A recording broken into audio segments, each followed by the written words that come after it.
Hey y'all, welcome back to New Slang. I'm writer Thomas Mooney. This is episode 210, where I'm joined by longtime friend of the program, Cleto Cordero of Flatland Cavalry. So yeah, it's most certainly been a minute since the release of an episode over here. I really don't think that any of you really care why there's been such a long hiatus or anything, but I'm going to give you a little explainer. I'll keep it short though. Basically, I kind of feel like I got a little worn out by doing the podcast, basically 2 episodes a week for nearly 2 years, I guess. And I don't know, maybe this is a little too much projecting, but I kind of felt like I was getting lost within that monotony. Obviously had a lot of really, really great guests, but I kind of felt like maybe I was mailing it in a little bit more than I would want to on something like this. And so, yeah, I kind of had to have a little bit of a break. I have been working on a few other projects since then, and hopefully they will be coming y'all's way pretty soon, sooner rather than later. But, it was also kind of time to blow off the proverbial dust off the old podcast machine and get to recording and releasing some new episodes. As I mentioned just up top, we're kicking this one off with an old buddy and pal, Cleto Cordero of Flatland Cavalry. This one we recorded just yesterday afternoon, so it's incredibly fresh, right off the presses, if you will. Speaking of which, their newest EP, Songs to Keep You Warm, that was just released just about 2 weeks ago. Cleto and Flatland, they've obviously been super busy the past couple of years. Things really took off once they released Welcome to Countryland back in, I guess that was July of 2021. And since then, it feels like they've been releasing music every few months or have been at least making a few cameos here and there. That's been, of course, the Far Out West sessions back in May of this year. They did a Jerry Jeff Walker cover with Josh Abbott on one of his projects back in late July. Cleto, of course, had some cameos on Caitlin Butt's What Else Can She Do back in April. There is that new West Texas is the Best Texas EP by the Panhandlers back in October. There is that stellar cover of Whiskey Lullaby by Cleto and Caitlin on Caitlin's Sad Yeehaw sessions from last week. And then, of course, this new EP that was released in late October. So, yeah, really full slate. I'm a little surprised that Cleto even had time to do this little podcast, given the schedule as of late. But, in seriousness, that has been a really pretty good stretch of music right there. And I think we touched just about every little bit of that on this episode here. Plenty of talk about the new EP and recording with Bruce Robison, who produced the album, or the EP rather, and really that comfortability that they have with Bruce and recording at the bunker over the past few years, and why it just made sense to take these songs to Lockhart and recording them in that organic setting. We touch on Far West Texas, both as a destination for inspiration and for detaching and decompressing, recharging those batteries, if you will. And with that in mind, obviously we touch on some Panhandlers, among a few other things along the way. We'll get to all of that here in 1 second, but just a couple of housekeeping notes really, really quick. Subscribe to New Slang if you're just coming across the feed. As you probably see, there are about 200 episodes in the back catalog that you can hear with the likes of Turnpike Troubadours, Mike and the Moonpies, Coulter Wall, Charlie Crockett, Lainey Wilson, Kelsey Walden, Parker McCollum, Jamie Lynn Wilson, among a ton of others. Go back and listen to those if you haven't just yet. Listen and subscribe literally anywhere you listen to podcasts. Also, a little over a year ago, I released a book called The Lubbock Way. It's all about a short but incredibly vibrant few years here in Lubbock, where the likes of Flatland and Randall King and Red Shahan and a bevy of other singer-songwriters were all gaining this momentum and have become kind of these, household names, if you will, in country and Americana music. Essentially, it's kind of this blend of a behind-the-scenes mixed with this wallflower perspective about 25-ish nights and weekends out here with these different bands and songwriters. We're getting down to the final stretch of copies left, so if you're interested in purchasing one, go check out the merch store. Speaking of which, there are a few t-shirts and postcards and posters in the merch store as well.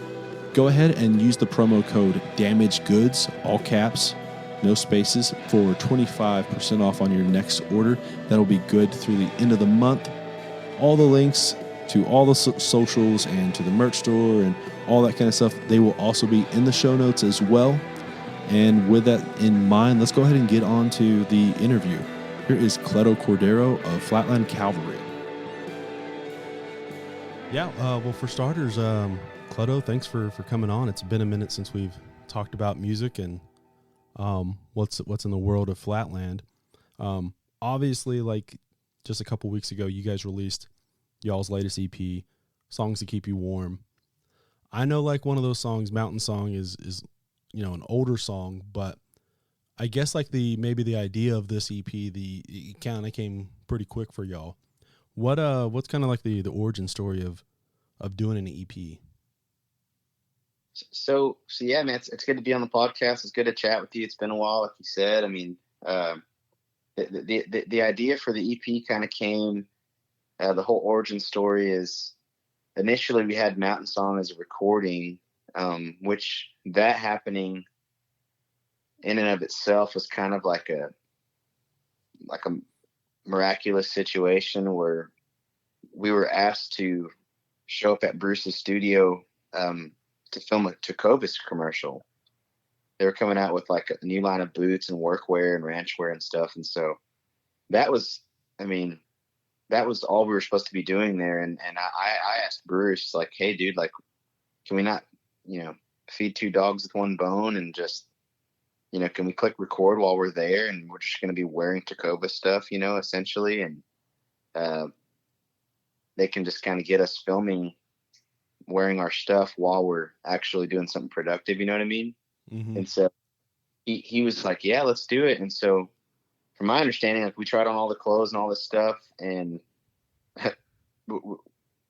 I didn't know how much, like I didn't know how taxing that shoot would be, but apparently I don't know if they scrapped it or whatever. They didn't get what they needed, because when we got there, we just, we got fitted and all that stuff, and then started getting to work on Mountain Song, which is something I just thought it would sound good in his studio. Just knowing what we know about, Sober Heart of Mine and War With My Mind, I thought that Mountain Song would be a great song to track there just as a single.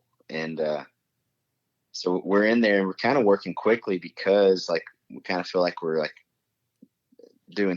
wearing two different hats there. But anyway, like we just take a swing at Mountain Song and we record it in just one pass. I mean, it was one of those rare, like, captured lightning in a bottle, like it's the true performance of the song. And I remember when we were done with that session, it was just that track just stood out and felt really awesome and classic sounding.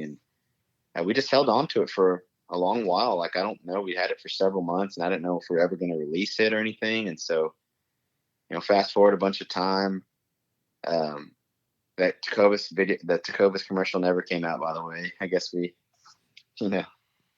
were too occupied doing that. But so fast forward some time, and we like I was telling you, it's about June of this year, 2022, and I'm just really exhausted, and I just lay my head back on the pillow, and I remember like it would just like flash like a revelation, just like bam, bam, bam, like the kind of stuff that comes to you, you don't really think about it or kind of plan it or craft it. It was just like I was downloading all this whole plan. It was like, you have Mountain Song, you love the recording, why don't you have a bunch of songs you've been writing and, a bunch of remainder songs and that are all kind of this kind of missing you kind of cousins and stuff, like this heartbreak kind of ethos. And why don't you just go to Bruce's studio, and you already have Mountain Song, pick 5 other songs, and maybe it's called Songs to Keep You Warm or something. It's just like that studio is really warm sounding. And so I just brought it to management's the idea to them and the band, and they thought it was cool. And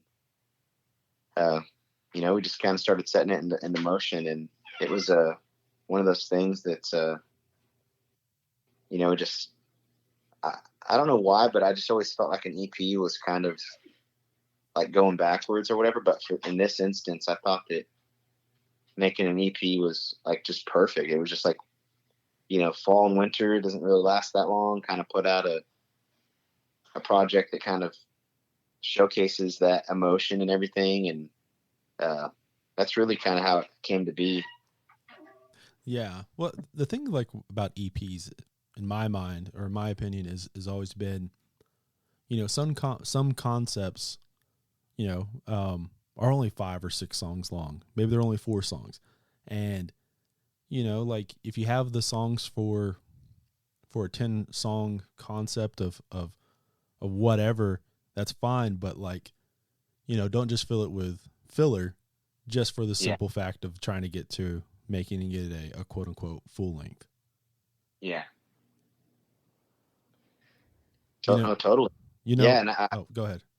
No, yeah. I've always felt that we've made since come May, we got to put out a full length, and so I've just always thought release full length albums, just and I would write the songs and they would kind of stick together which ones they wanted to be or however the theme was going to turn out. And for the first time ever, I just had so many extra songs, and we're kind of in between album cycles, and I don't, an EP just felt appropriate, and it felt appropriate to release it with the seasons. And it's like still, I'm not thinking of this like like business wise, like like stay relevant, all this stuff, but I'm just thinking like you got songs, give them to the people, Yeah. hold them over until you have the Luke tour that starts next March. That's going to last till summer is over. And then maybe we give them a full length at the end of the summer, but this just seems like a good idea. Just do it and give music to the people. And,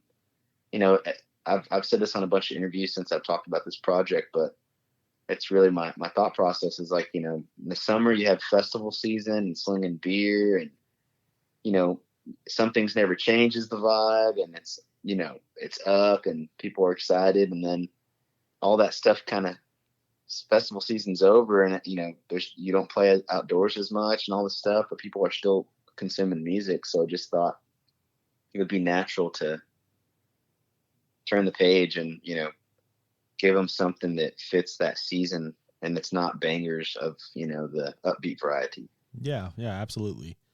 You mentioned it kind of, obviously being you're in between full length records.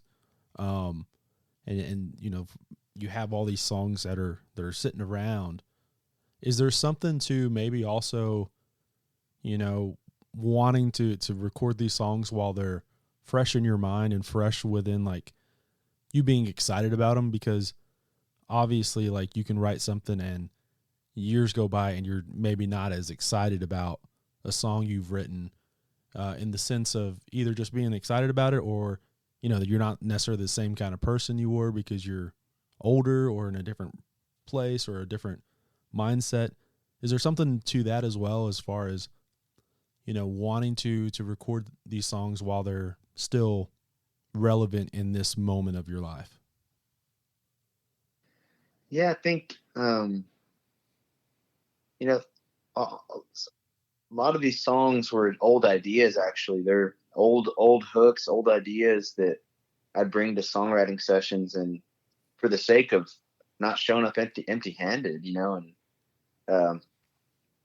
they turned into songs that I loved, and there were little pieces of me still, 23 years old, 24, that wrote the first verse or the chorus or whatever, that I have a lot more skills now than I did, a lot more understanding, I guess, of my life or my interpretation or perception of life. And I think being able to add that to that little piece of, who I was, I think is pretty cool. You know what I mean? I'm still the same guy, but I've changed a bunch, Obviously that's a good thing to grow and change as you get quote unquote older.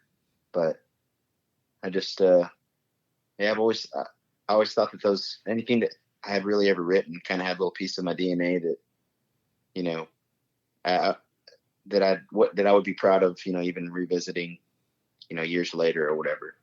Mm-hmm. Obviously this record right here you did with Bruce, who's no stranger to the Flatland camp. And obviously you mentioned a couple of the singles that you guys have done, and obviously Panhandler stuff. And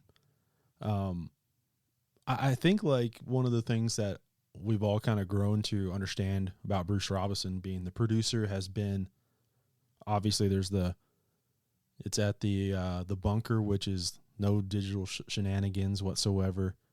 I think like the one thing we've learned about Bruce's process has been how you can't like speed it up. You can't go overly quick, but it's overall like it's an interesting kind of thing where it feels like it goes rather quickly. You guys make decisions and you kind of go with them. And it keeps it organic in that way. But like when you're actually in the process of recording, you can't go too quickly because you, I guess like you can't go too quickly because it's, the process is you can't speed it up because of the technology, I guess is what I'm saying. Does that make sense? Yeah. It's it definitely challenges you to be very present, to use your senses, outside of like to really listen. And when you go back and listen on tape, it's just something profound about it compared to Pro Tools and staring at the screen and all that stuff, and like, comping everything, which is like, when you do a bunch of takes and you put it all together, and it's like, there's something about it that it's just an authentic like factor to it, not in like a turn your nose up at other people for using digital technology and all that, but just of like the sense of like, oh dang, like that's really what we sound like, you know what I mean? And I remember during Mountain Song, there was a part where we tracked it, it was too much going on at one time. So it's like, all right, we can't obviously track all of us at one time. So let's just get the bones, like drums, bass, acoustic guitar, we track, and then the vocal, like they're tracking with me, and then we'll punch electric guitar on top of it and fiddle or whatever have you. And then I remember there was a spot in the middle where there ends up being that snare hit that everyone, before that last chorus, baby on perfume. In the moment, Jason didn't play anything right there. And like, I don't know if he was like hesitant, like, there's a lot of quote unquote pressure of like, oh dang, this is real, this on tape, like be intentional. And so there was just a big hole in that space. And I'm like, man, it sounds like there needs to be a snare hit in there, and then he's in there. So we punched that snare hit later, and, for him to hit it, he could hit it timidly and you would hear that in that recording, right? But when you hit it the right amount, it's like, oh, that's what it needs to be. And I think it kind of, something about working with tape and analog really changes your perception of what you're actually doing. It's not just like going in there and taking 100 tracks, and just picking the best ones, or, there's something that intentional, which sometimes, magic stuff happens by accident and stuff too. And there's stuff that you live with on the records too, that are not perfect totally. I might be a little flat or whatever, but it's like, I just think it's so cool. It's literally like the space and time, we've captured it, and it's like stuck in that tape, and that's what people are listening to. Yeah, obviously, like there's something to the we've talked about how tape is just significantly warmer. It's more organic. Obviously, that ties into the feel of these songs. What happened? How is Bruce when something is kind of not working? Have you picked up on any little things where he, not necessarily tricks, but ways to reset or refreshen the arrangement or make the song get to the point where it needs to be? What's kind of like those conversations like with Bruce where he kind of makes the song go back on track? Yeah, I mean, at times, like, because we're a band too, so there's a lot of opinions in the room and stuff, and Bruce wants to tread lightly, not like let us work and do what we do and just capture authentically who we are, and then if there's any discrepancies or should we go to that chord or whatever, like he's good at weighing in and being honest of like, I think there needs to be another chorus or there needs to be something here, and he was very valuable in those regards of helping shape the arrangement or something to give it the most effect. But I think, yeah, I mean, he really is good at just being laid back, and he'll tell you if it's good enough for Bruce. That kind of felt like, that's fine by me. Cause sometimes you get decision fatigue, you know what I mean? And you're like, I don't know. Is that good? Is that shit? I have no idea. I don't even know anymore. And he'll shoot you straight and be like, no, I think it sounds great, you know, or whatever. And, but he's, like I said, he's, kind of laissez-faire, like kind of laid back a little bit and stuff. And, super easy to work with. And is like I said, his studio is kind of, it's not hi-fi, like it's like lo-fi. It's like kind of like indie and, you know, arts and craftsy, you know what I mean? Where it's like, the recordings don't have to be perfect as long as you're capturing the performance of the song. I think that's what he's the biggest about, is like, we're capturing the performance of the song, not piecing it together or whatever. Mm-hmm. I think that's kind of what he was very, adamant upon. And that was another thing that I kind of learned about too, is like a song like If We Said Goodbye, the first take I did was so fucking magic, but I sang a word weird because I started thinking about it and I sang it differently, and there's no way to, fix that. And so I did 2 more takes, and then I think they chose the third one, but the engineer's like, I don't know, man. It's just like, I mean, how many times can you emote that emotion like in a row? And I'm thinking, man, I never thought about that. Like I never realized that that's what we're doing. It's like turning ourselves into little tuning forks of emotion to capture that magic, versus like just singing it perfectly in pitch and whatever.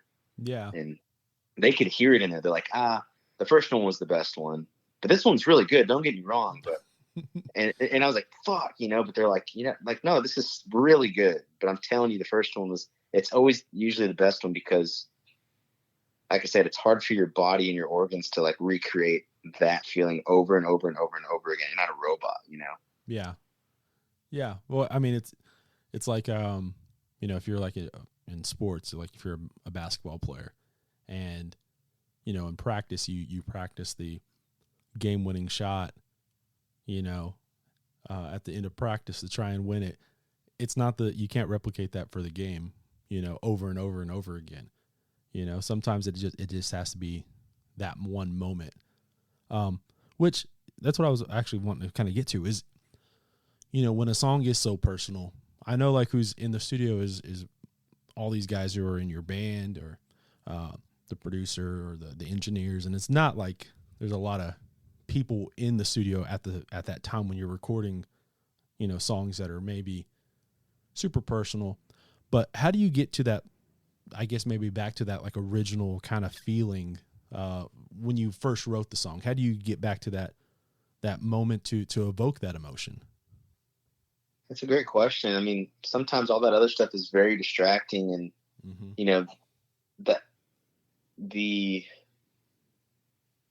What I love about it so much, I think, and why I'm drawn back to it again and again, is that I feel like it brings me back to the core of like the human spirit that I have, like that powers my body, my meat body, as Reed Dillon will call it, like the spirit part of a human being. That's like I'm connecting with that when I'm going to those places and these songs and like delivering it, where like, and when I'm writing it, I'm feeling it. I'm like lost in this, like in the ether, and like my mind's like tapping into it somehow or something. And and that's where I feel like I'm the most myself. And maybe that's why I'm addicted to going back and chasing it and stuff. But, and that's also like kind of a sacred thing too, like, sometimes, like you might need a little privacy, be like, hey guys, I'm tracking this one acoustic, like, go hang outside or do something, but you kind of just gotta bear it all, you know what I mean? And not be afraid or self-conscious, or, you know what I mean?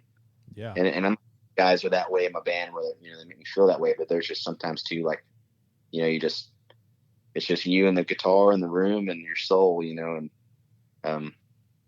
does that answer your question a little bit? Yeah. Yeah. I mean, I think like it's, as you were kind of saying, like before, it's hard to replicate those same, the situation, the scenario of getting back to when you first wrote that song, of why you wrote that song, and trying to, because obviously, like, I mean, therapy is like a real thing. And I'm not trying to like, compare songwriting fully to therapy, like going to therapy, but in a lot of therapy, you're trying to revisit old trauma to help fix and get over it. It can be maybe similar in a similar way of when you're writing a song or when you're trying to record a song, trying to get back to those original intentions, and it can be hard to sometimes visit that place, especially if there's a lot of just even people in the room, or like obviously if you're trying to do that on stage with a ton of people out in the crowd. Mm-hmm. Yeah, no, and man, I've heard, like I said, I think there's a part of me that wants to be perfect. That's a perfectionist. That's like, I got to sing in pitch. I got to sing perfect. I got to do all that. And you hear like producers and such tell you, like, man, like to hell with all that being perfect, man. Like sometimes a vocal take or something, if it's got the emotion in it and it's a little flat, but it's got this grit or something, like that is what I think. There's the human element within us that I think human beings too in the crowd connect to when it's real and it's authentic. And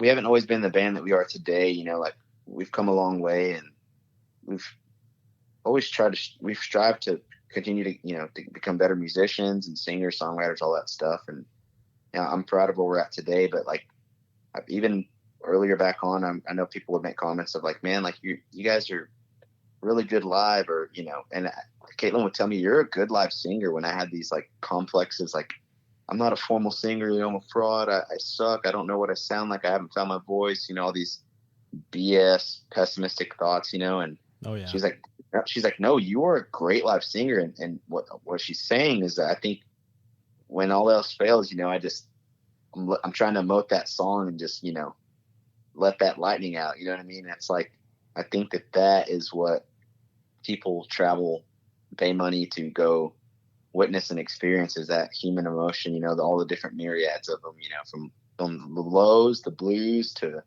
those happy love songs and all that stuff. I think that kind of comes out in the performance part of it. That like I said, yeah, I think that's why I'm drawn back to it again and again. Just makes me feel like a human being. It makes me feel good.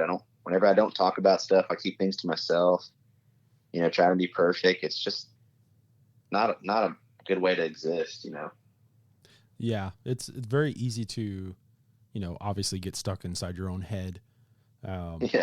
And like I have that problem with a bunch of stuff where I'm working, and it's all those the flaws that you see where no one else really sees, or maybe they didn't really think of it as a flaw, and you're just trying to make every sentence perfect, every enunciation, as far as like even on the podcast goes, perfect. Mm-hmm. And it's very, very easy to just go, I'm not going to put this out, or you put it off. And obviously you can't live life like that if you're trying to make everything exact and obviously perfect. One of the things I was thinking about when you guys announced this EP was, obviously you've already mentioned it, this is supposed to be kind of like the winter fall feeling around a campfire, around the fire inside the house, drinking some whiskey to keep warm. Obviously that kind of makes you think, okay, well, is Flatland going to release something that is the perfect temperature for the fall and spring? As I was kind of getting my notes ready, though, I was kind of thinking, well, is it actually like, or have you guys already honestly kind of done that already with the Far Out West sessions, since that was kind of a summer project? Obviously you can go either way with that question, either looking forward or going back, but like, what are your thoughts about maybe this EP being a kind of maybe a little bit of an opposite of what you guys already done, and then maybe going forward? Yeah, I mean, I thought historically everything we've ever released was like, with the exception of Homeland Insecurity, that was a January release, which that record is it's got a lot of melancholy in it, but Come May was released. To me, Come May is that spring project already, it's that youthful love, summertime love, all that stuff. And Humble Folks to me was very summery. So is Welcome to Countryland. But yeah, just we had never done anything like a fall EP, and I'm really glad that we followed that hunch, But I just, like I said, I feel like we've already had a lot of like upbeat, like fun stuff, and that's for whatever reason, I don't know why. So subconsciously, I think that's what you think everyone wants. Like, oh man, you got to write the bangers, you got to write the upbeat, happy stuff, yada yada. But there's, I just try to write the best song I can, no matter what day it is, and then they'll all find where they need to exist and live, and the themes and all that stuff kind of sort themselves out naturally. But for the next record, man, I know we're talking about songs to keep you warm, but I'm excited to see what we explore, next. What kind of genres can we bend? What kind of sounds can we get out of the band? Because I really believe I want to be like a Swiss Army knife of a band, and versatility, and give people may claim to, oh, well, I only like this flavor, I only like this country music, and like that's fine, but for the most part, variety is the spice of life, and if you get a little bit of everything, there's a little something for everyone. I think that, I don't know, I'm real excited to make that next record too, because I think songs keep you warm, like I said, just hold you over until we drop another full LP in people's laps that will just continue to show the evolution of the band. Yeah. I mean, like, it's one of those things where I think we all like cheeseburgers, but you imagine having like a cheeseburger for every meal. 100%. The Far Out West sessions, obviously I mentioned kind of like that was kind of like a project y'all did in the spring, summer. Obviously, like, the Swiss Army knife aspect of the band that you already mentioned, we do see Flatland really growing sonically on Welcome to Countryland, but I would say, Far West Sessions is almost even a more detailed or maybe more specific. We have like the microscope on showing off the different sounds and the talent of the sonic qualities of the band, even though, it's obviously a, way more organic and not even in a studio session setting. What made you all want to do that as a project? I think that was another kind of get music out of it, extend the album cycle, if you will, and give people more recordings to listen to, more different, variations of that. And that wasn't my idea to go out there. I think Jason had that idea. Let's go out to Cleto's,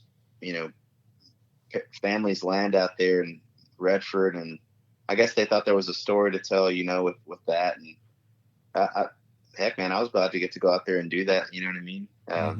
Yeah, I wasn't the brainchild to that project. I just showed up and tried to freaking sing my best, and with no monitors or out in the field, you know what I mean? But yeah, I love the way that it came out, like how vivid, like the videos came out, and just the quality of them. And Took Your Chair Back, I think, was super magical. It was one of those one take sessions, and yeah, I think that was initially the thing. It's like, hey man, like let's be a bit more creative outside of the normal studio album and do something different than we haven't done. And I'm because our YouTube content was really, really not that great. So I think we were just trying to do our part to, pitch what we want to be and who we are to the public. You know what I mean? Yeah.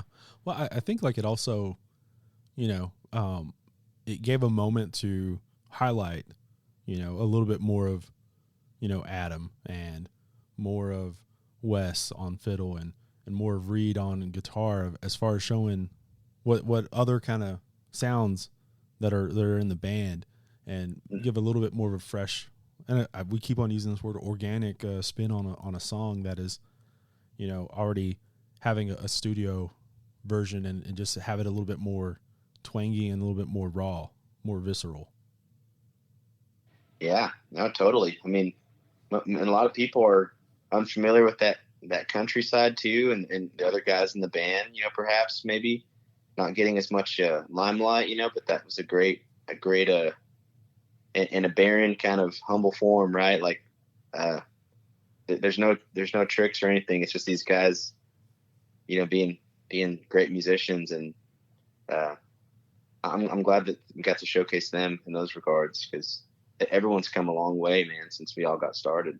Yeah, no, absolutely. Did you guys do that like over like a week, or was that returning back every once in a while and trying to get those? No, man, we knocked those all out in maybe 3 days or something like that. And we went out there. I can't even tell you when, but it was like March or something like that. It was springtime in the desert, which I thought was just, whoever planned that or however that worked out those ocotillos are in bloom and around here again. And it was just magic, dude. It was so cool. And I don't think we ever released it. They may release it, but Wesley and Reed did a show. I think it's called Shookum's Farewell at the church that's right down the street that I used to go to Easter Mass growing up. When I used to go down there, my grandma still lived in Redford, but they went down there and played that song, and then they came back. And I remember we were sitting there in front of my grandpa's house just waiting for them to get done. And then they came back, and like it was like surreal, like out of a movie. But I mean, no joke, man. Like right behind them, they're pulling in with the van and the U-Haul, and like right behind them, just like all this wind, and they just brought. I was like, "What? Did you guys upset some spirits over there, or what?" It was absolutely still for like an hour, dude. And then they come, and the wind's right behind them. It's blowing with them, and it starts blowing that Cordero sign. And country is, if you watch that video, it's making that noise, and it was not creaking. And before they showed up, it was pretty magical. I don't know what that was. I mean, coincidence, call it what you want it, but it was notably like still and different. And then they left the church, and it was not. And I'm like, dude, what did you guys do? Yeah. Hopefully they air that they captured it. It's pretty cool. You have to ask Nando next time you see him, if he ever has it. Yeah. Well, I mean, it's something about obviously the desert, far west Texas. It can be super quiet. It can be super isolated. But I think surprising for a lot of people is it can also be super loud and super, just rushing with sound as well. And, it can just spin. It can turn on a dime. I remember. You probably remember this too. A couple of years, it's probably more than a couple of years. We were going up to Tulsa for New Year's, and we stopped in Turkey. And you guys played a show there, and after the show, we were on Main Street, and it was so quiet. And I remember you talking about how eerie it was, about how you had never really experienced that in recent years, as far as being on a main street and it just being just total silence. You remember that? Yes, I do, man. You just brought that to my memory. I do recall. And I was in Turkey probably last month or whatever when the Panhandlers played in Kittiquay. And it was that same feeling. We were walking down there the streets at 2 or 3 in the morning, and it was just so pure, still quiet. It's just you just don't get that often, Mm-hmm. Special. Yeah. So like Jeff Tweedy of Wilco, one time I was reading this article in, I think it was Texas Music Magazine, and it was about Marfa and how music was coming to Marfa a bunch during that time. And I guess this was probably about like 2005, and he was talking about how he had gone like on a jog around in Marfa, around like the downtown area or around the courthouse or something like that. And he stopped and he was like, man, for the first time, like in probably 30 years, I heard my heart beating like outside, Wow. It was one of those things where you rarely think about that. Like you can get a quiet space inside, but like, being outside and it being so quiet where you can actually like hear the inside, your internal heart beating outside and actually feeling it. And how like, I guess he talked about like just how obviously that's refreshing, but you feel more grounded to the earth that way and whatnot. Yeah, 100%. I think a lot of people get lost in that clamor inside their brain, that they don't, you kind of lose sight of those experiences like that. But whenever they do happen to you, man, like I said, it's like you're getting retuned, acclimated to what the bigger picture that we're a part of, and it's just, man, a similar kind of situation happened to me one time out at Bruce's studio where it was very quiet, but the session ran a little late. We never recorded too late out there. This is a Panhandler session, I think, and it was like a full moon.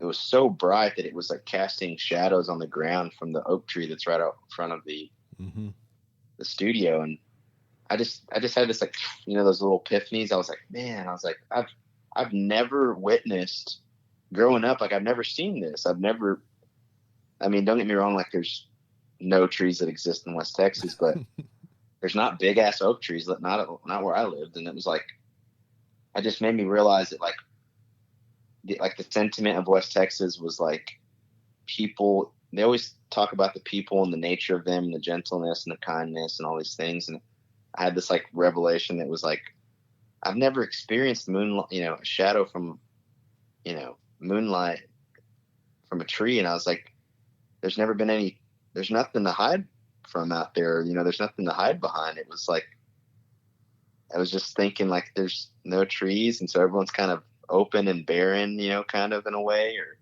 I may be making a stretch, but it was just like this idea that I had, like, of just like, I wonder if that's why people are the way they are in West Texas. There's nothing to hide behind. You're just yourself, I guess. Yeah. I mean, you got to turn your back to the wind, right? For any kind of shelter sometimes, that whole thing. Yeah. Huh? Yeah. It's, I think there's something similar to what I was thinking about I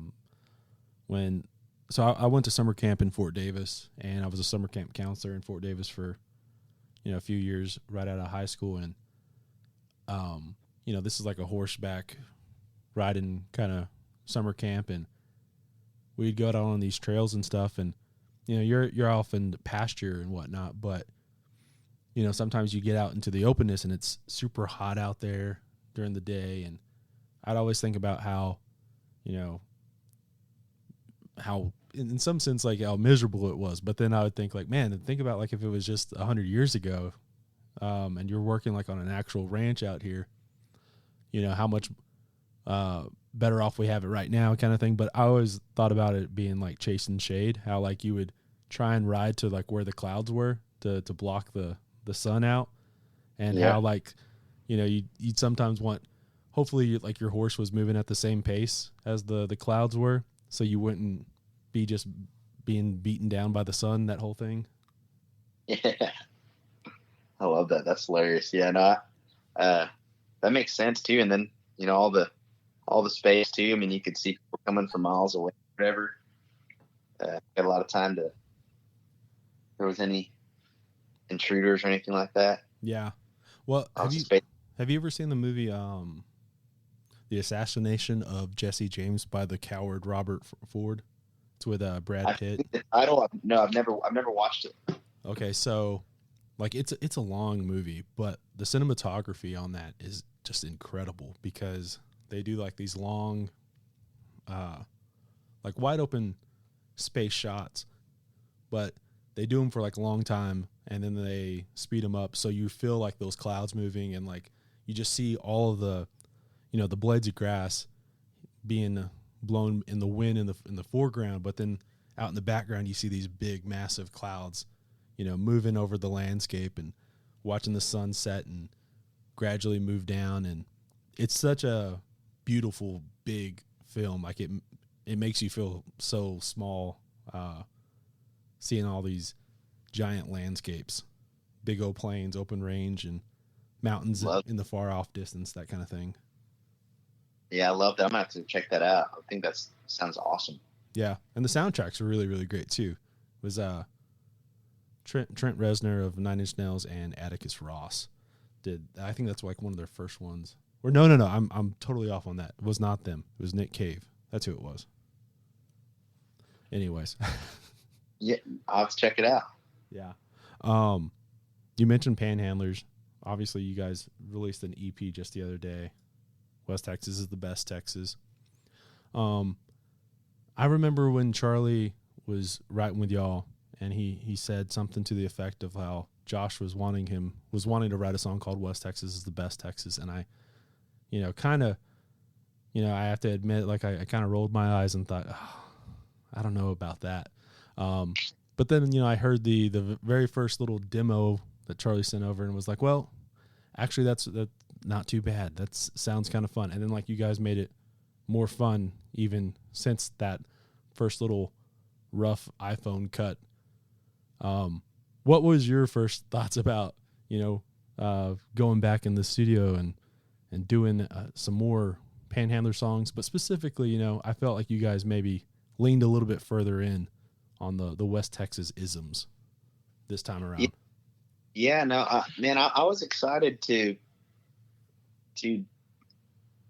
create another record, like see how we could follow up that one that we made, which I know is very on the, melancholy side, a little like kind of somber at times, slower. So I think there was kind of a subconscious desire to, add a little more spark and life into it. And I think we successfully did that.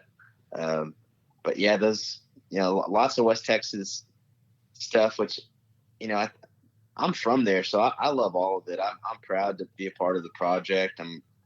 There's always like this like feeling or fear or something of like, as we've been a band that's traveled across the whole country, you know what I mean? Like we've literally been across the pond and all this stuff, like, the whole like Texas country band, all that kind of stuff, like, which I don't, dude, we're a country band from Texas, you know what I mean? I'm always going to be that. But like, yeah, as far as like the scope of what we write about, like, Flatland, it's like just lifestyle. It's just life, it's not really necessarily, it's got to be this country project about a particular region or whatever. But that Panhandlers is, that's what it is, so it's like, there was just the freedom to, I don't know how many songs we can write about West Texas, but while we're doing it, like, hey man, let's write the best ones we can. And so I don't know if we'll ever, I imagine, in the future, diminishing returns might be a thing, but hey man, it feels new and fun and fresh, and like breathing life in places that never are spoken of, like Valentine and, Marfa and all this stuff. I'm really proud of the different pictures we painted and how they're all tonally different. And, I'm just, like I said, it's a bona fide West Texas country project. And I think it's like I said, I love the second record. Have you got to hear the full thing yet? No, I've not yet. So, well, I know a guy with the link. Oh, okay. Yeah. I'll see what I can do. Yeah. Well, no, I love obviously I'm from West Texas too. And there's just, I'll never not be like happy about something from West Texas. And, right. I do love sometimes, again, maybe it goes back to that whole concept thing that we're talking about with an EP or whatever, before, sometimes when you do set those parameters, it opens up things more so than you ever imagined before. And, I think like the well is pretty deep as far as stuff for West Texas goes. I mean, every once in a while I'll text one of my buddies, an idea about, is this a Panhandler song or is this like, and I'll just have someone else who's from West Texas. Is it, for example, Craig Elo, the basketball player who famously got shot on by Michael Jordan, the 3 second at the free throw line shot to knock them out of the playoffs that one year back in like 87 or something like that. Anyway, he's from Lubbock originally. And I said, Craig Elo, is that like a Panhandler song or is that one of our old buddies here from Lubbock, Texas? Is that a Will Felty or a Daniel Markham song? Because I could see either y'all writing that song or them. Hopefully nobody writes that song though. But just jokingly, like throwing out songs like that out. No, yeah, I mean, like I said, how it all evolves. Everything's kind of connected in a way. We're all connected to Kevin Bacon. We can write a Kevin Bacon song. Texas, anything is possible. Yeah. But, no, man, I remember like there's Midland Jamboree. I was like, I was excited that song was written, and then I was equally parts like, dang man, I wish I would have wrote that song. You know what I mean? Which is, I'm not even upset in like a sliver of the word of the meaning, but it was just like, dang, like it's a freaking great song, you know. And I'm from Midland, and shit, I haven't written a song about Midland. I guess Tall City Blues, but not hit it on the nose. You know what I mean? But like I said, it's a song about West Texas, and that's where I'm from. So I'm excited about it, happy about it, and I hope we're able to play and stuff, and outside of our normal Flatland and Josh Abbott and William Clark Green and John Bauman, like outside of that universe, like we can all still play shows together, like as really see this thing come to fruition, you know. And we all, from the very beginning, told ourselves we were gonna, you know, our projects were to come first, you know, and so we've honored that too. But I'm excited that we, even for the couple shows we have booked, like, you know, in Billy Bob's and Ector County Theater. So I just hope we get to really play out West Texas one of these days, and or just keep it going. And I just think that music's, especially in Bruce's studio, it's got that kind of timeless factor to it, where it's just people can enjoy it for lots of years to come. You know, we can play shows around West Texas or whatever. So yeah. Well, what? Oh, go ahead. What were you saying? I was saying, I mean, I don't know, you know, how many records Panhandlers are going to make. I don't, you know. Yeah. But I'm glad to be a part of it right now, and you know that we're making music and excited about it, and people are excited too. You know, it still feels like it's a hidden gem. I don't imagine it would ever. Well, I don't want to say that. I don't want to sell myself short, but like I imagine people are still figuring it out, I guess. Yeah. It's not like Lady Gaga, you know. Mm-hmm. Well, I mean, Lady Gaga even showed off different sides of herself as the years went by. The Tony Bennett record, the A Star Is Born stuff. I mean, come on. Even then, we discovered new parts of the Lady Gaga image icon. What I was going to ask though was, obviously, like the four of y'all have ties to West Texas, either from here, spent massive amounts of time here. So there are parts of West Texas that you appreciate, that you love, all that kind of stuff. But when you're from a place, it's very, very easy to also just miss some of the magical things that are happening right before you, because you just kind of take them for granted. With this project, you know, guys like Charlie or Eric Dillon have been a part of the writing process throughout. They come from, like, you know, different parts of the country. Do you think like maybe there's an aspect of them pulling out really cool things that maybe y'all forgot about or took for granted because, you know, they're coming from a different perspective? Oh yeah, I think anytime you get anybody outside of the core DNA of what it is, like you're definitely gonna have like for the good. You know, I think there's creative, like Charlie Stout's a West Virginian, from my understanding. Mm-hmm. You know, he's got a lot of that bluegrass in him and stuff, and those kind of elements. And Eric's from Kansas. You know, Kansas kind of mirrors what Lubbock looks like, or, you know, some of those panhandle, you know, rural towns, you know, just kind of got similar features. But yeah, I think, you know, just getting to work with, whether it be them or other good songwriters or just whatever, like, as long as we bring the best songs to the table, that's always my highest priority. Yeah, no, absolutely. I guess it was last week, Bauman came and was playing at Blue Light, and they did the Chilton song. I think like he's done some other things. He's taken a couple of the Panhandlers songs and threw them in the set. Have you done that lately, or have y'all done that? Flatland, have y'all thrown a just like on a you know, a solo show kind of thing or anything? No, I haven't done that yet. People have requested Panhandle Slim at our show. It requests West Texas in My Eye, but we just hadn't. It definitely would be a moment, and I definitely imagine it will happen. I just hadn't intentionally done it yet, or like if we played Midland or Odessa, I think we could throw in West Texas is the best Texas or something that, you know what I mean? Like we have that to our arsenal it's another palette of color that we can paint with, Yeah. But we got a lot of Flatland songs to play too, Well, that's what I was also going to say was what's, what are those songs that are kind of deep on the catalog that you haven't played in a long time that people are kind of going, I've never seen such and such at a Flatland show. Will you play it? And are y'all still able to play like something that's, like a deep cut?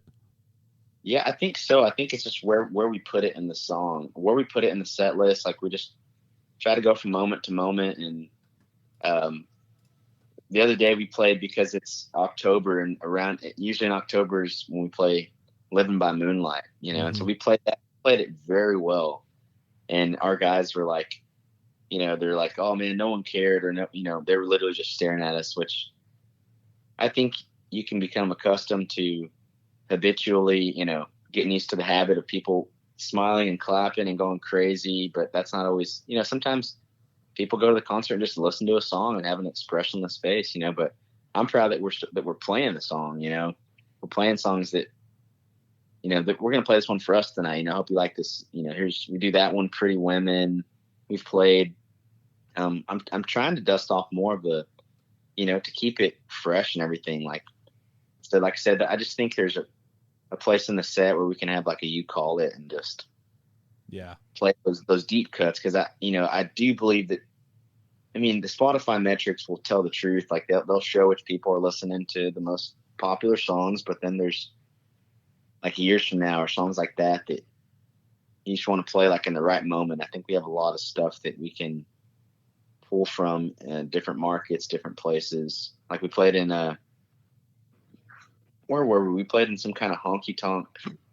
Oh, it was in Stillwater, or like at a tumbleweed dance hall. So we played Ain't Over You Yet, where we had been playing Goodbye Kiss, and it was just like, being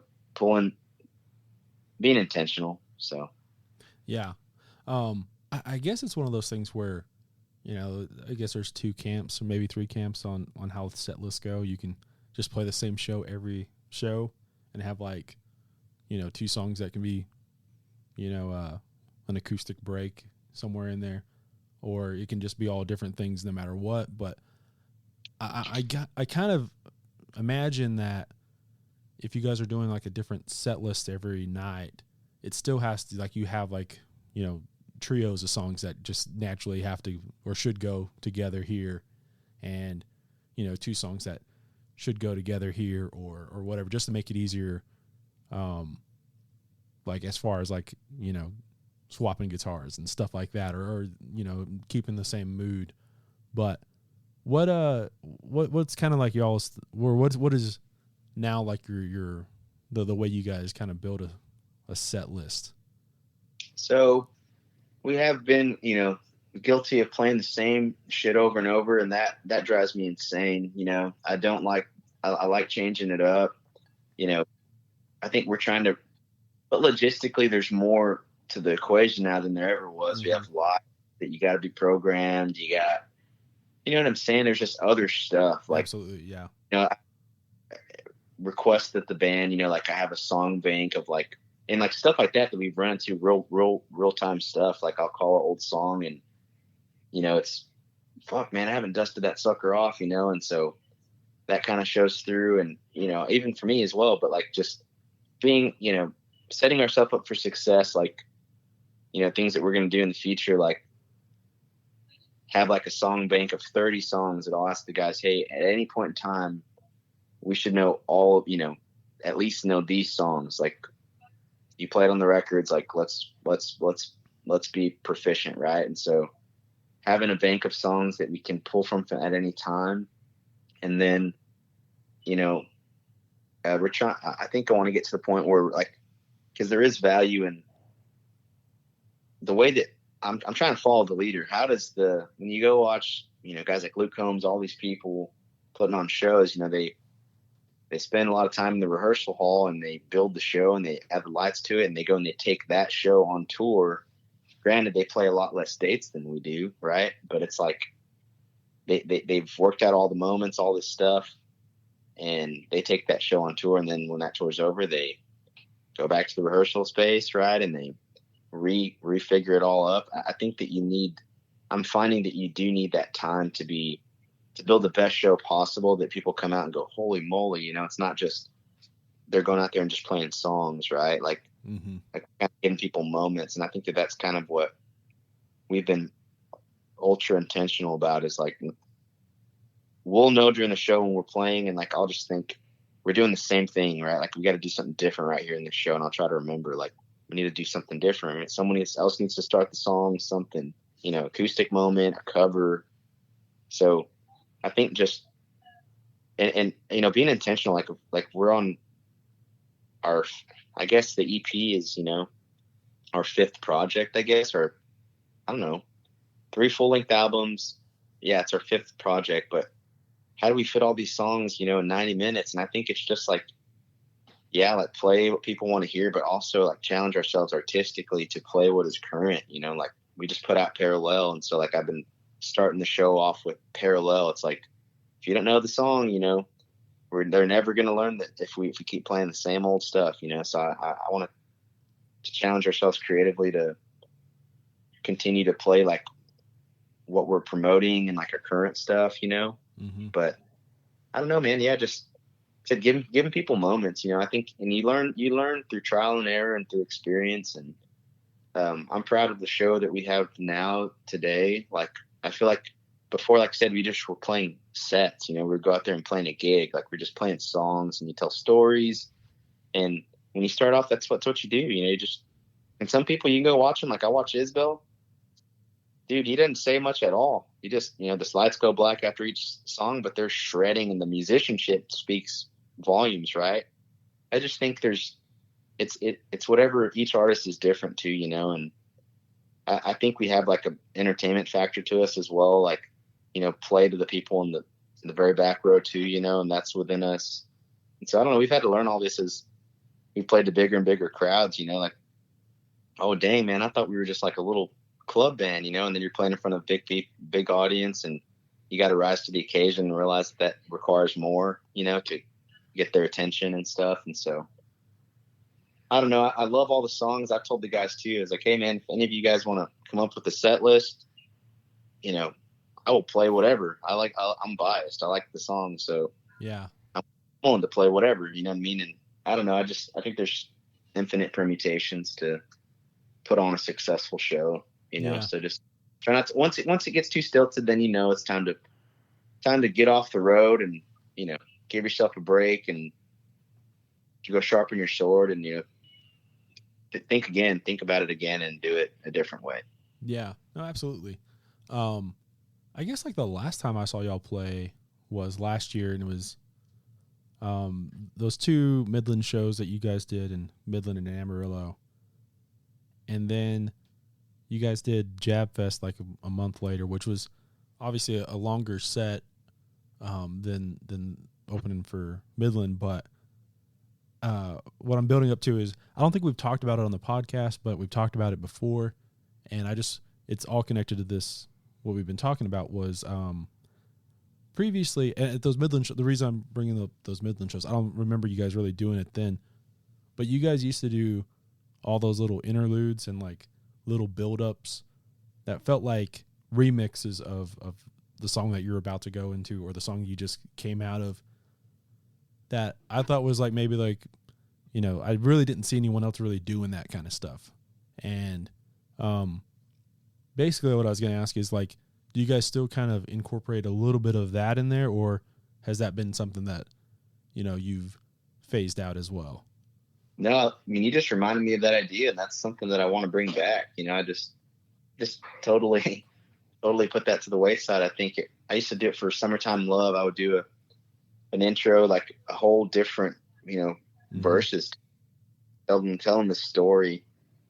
And I think a lot of that comes from listening to John Mayer growing up. I think he did a lot of that stuff, just creating a song right there on the fly, or, writing a whole nother prequel to it or something, and just giving people a musical jam experience too, right? And then bam, hit them with the song that they love, So I definitely need to bring that back. You reminded me to do that.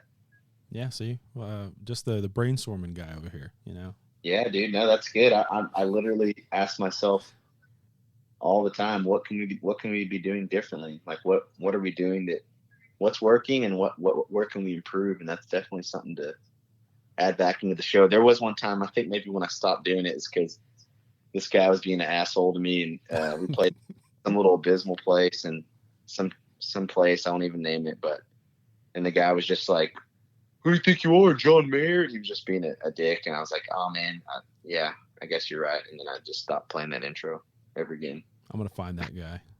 Taking style. Yeah. I'm gonna go back to an old story here to pat myself a little bit on the back. What this is kind of reminding me of was when you guys were very first starting out. Humble Folks had already come out, I believe, or maybe it was about to come out. And I told you guys, man, what you need to do is like start the set off with, I think it was Devil Off My Back. And I said, like, just get Jason up there and or like maybe it was Coyote or something. Just have Jason start that beat. And then like you just add instruments as you guys go. And you're like, oh, that's kind of a cool idea. And I just thought like, oh, we're just two drunk guys at the blue light right now. Never going to happen. And then you guys did it the next show. And I was like, see, good idea guy right here. Yeah, dude, you're the guy. Yeah, we did that at the street party there at the blue light where we built Coyote from the ground up. And yeah, we have that in us, man. It's like that garage element, you know what I mean? That I think, I'm trying to bring back like some of that stuff, build a song, like showcase the band, showcase the elements of the band and put it all together, like you're making that cake batter, as old Adam Gallego says, you got to add all the elements together. We're baking a cake, boy. Yeah. Obviously, like, you mentioned already 5, this is the 5th project. You guys been around for a minute. I don't have like how many years, I guess. What, like, you guys started like 2014-ish? It's almost like we're almost coming on like a decade now. Yeah, obviously, dude. You're the chief lyricist, but like, has anyone else kind of taken and presented new songs, like written by themselves, or suggested like well, I guess what I'm asking is is Jason or Reed or anybody been like, hey, I've got an idea for a song, let me lead sing on whatever. Has any of that kind of stuff been brought up, or have you guys gone down any of those avenues?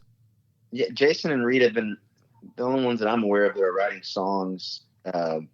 Reed wants to release his own project, I believe, and if their songs fit Flatland's kind of ethos, then, down to pitch them or whatever. But, and, if his voice has ever, shined that on a Flatland record, I don't have any issues with that at all. You know what I mean? Yeah. But yeah, just naturally, how we started out was writing songs in my bedroom and took them to the band, and so that's kind of where the spring is from, right? But then I encourage everybody in the band to write songs, and the best songs, let the producer decide who's gonna, what we record. And Jason's, spoken about, having a grand desire to sing on a song, kind of like I think he was inspired by Listen to the Music by the Doobie Brothers. There's a concert of them playing.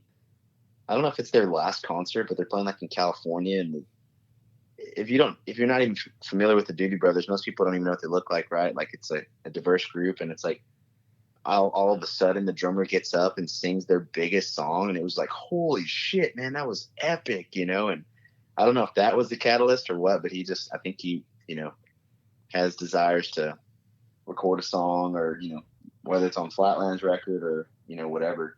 Yeah. But that would be cool, man. I would love to see everybody, spread their wings and, and know what it feels like to create something and to emote it and sing it. Like, I think that's something that every human being should be able to pursue, Yeah. Well, the reason I ask is obviously like, that's kind of like we've seen plenty of bands do that where,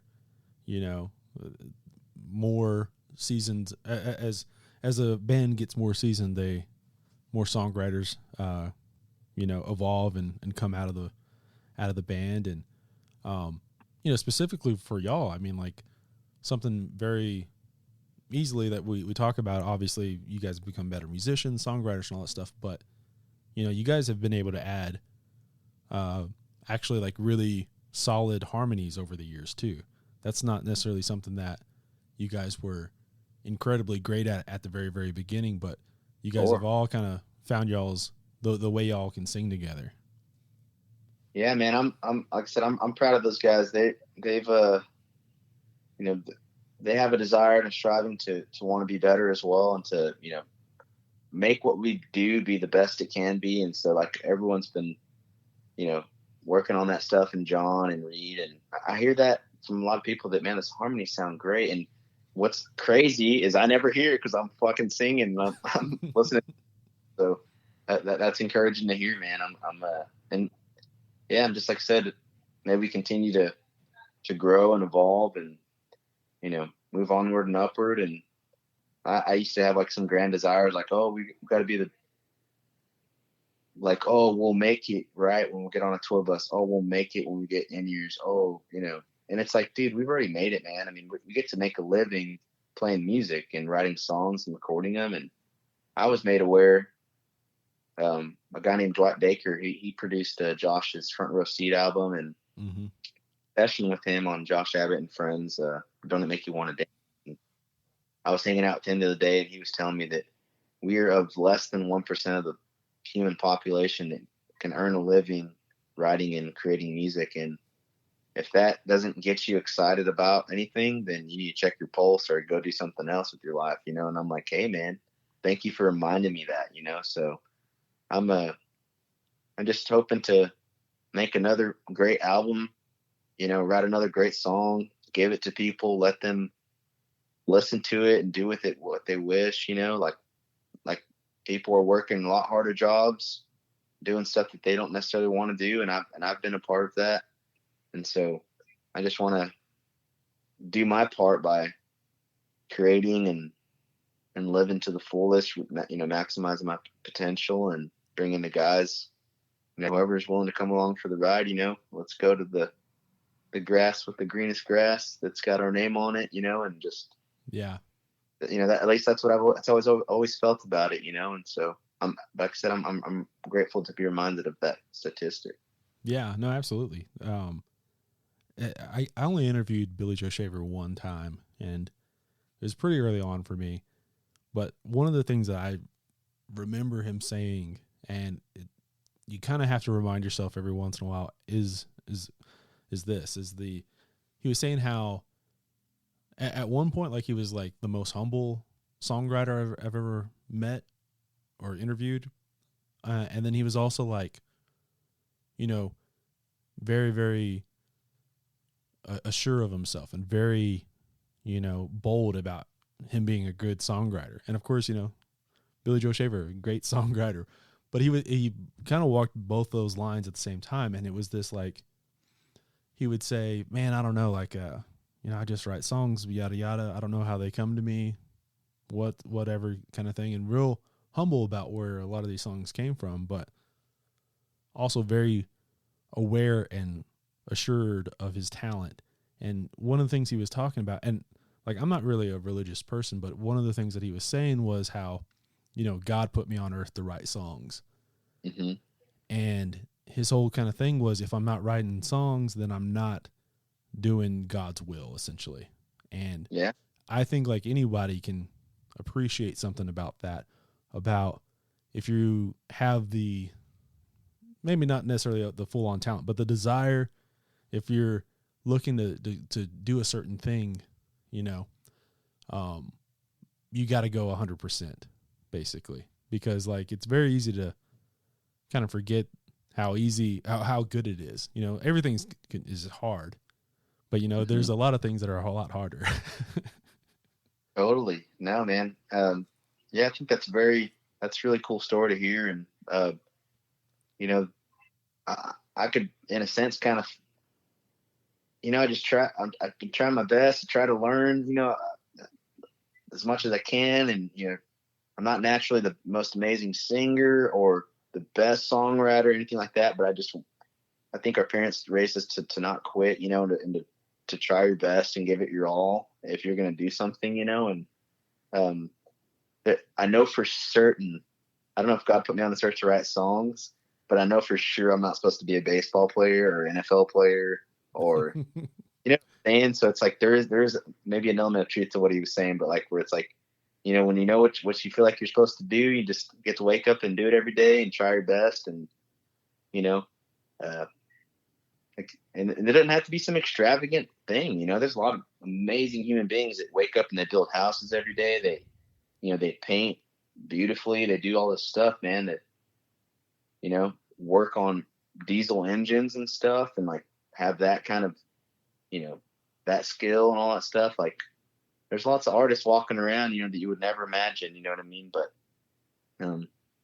yeah, man, that's a cool story though here about old Billy Joe Shaver, man.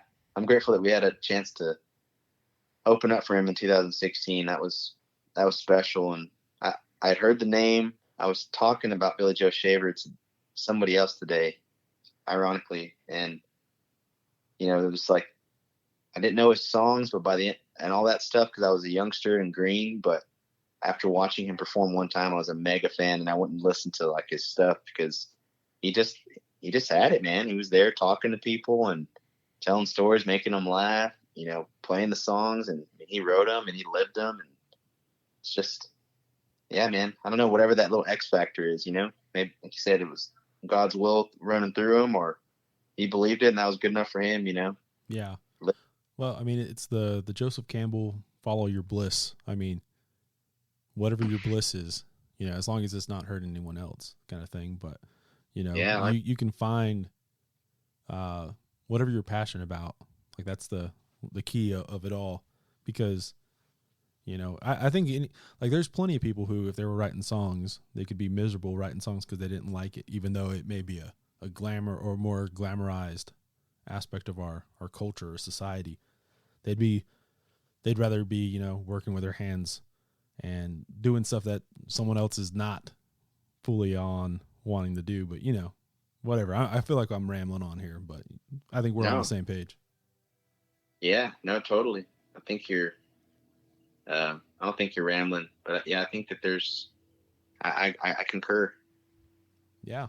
Yeah. I think this is probably as good of a spot to end as any. It's been good talking with you today, and, you know, we'll have to do this again. Likewise, yeah. Next time I'm passing through Lubbock, I'll give you a holler, and it's good to catch up with you, Mooney, every time, man. I mean, like I said, it's wild to consider almost 10 years, you know, that at least we've been in, you know, around the same watering hole, all that stuff, you know, like it's cool to still get to know you, man, and, you know, grateful for the thoughtful words you always have, and funny stories and stuff like that. Like, look forward to catching up in person next time I see you. Yeah, absolutely. For sure. All right, thanks for listening all the way to the end of this episode.